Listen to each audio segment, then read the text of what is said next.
"Fourscore and 7 years ago, our fathers brought forth on this continent a new nation, conceived in liberty and dedicated to the proposition that all men are created equal. Now we are engaged in a great civil war, testing whether that nation, or any nation so conceived and so dedicated, can long endure.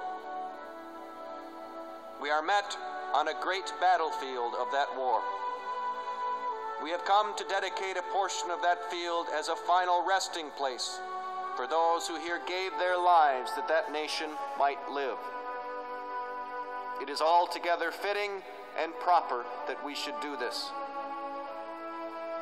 But in a larger sense, we cannot dedicate, we cannot consecrate, we cannot hallow this ground. The brave men, living and dead, who struggled here, have consecrated it far above our poor power to add or detract. The world will little note nor long remember what we say here, but it can never forget what they did here. It is for us, the living, rather, to be dedicated here to the unfinished work which they who fought here have thus far so nobly advanced.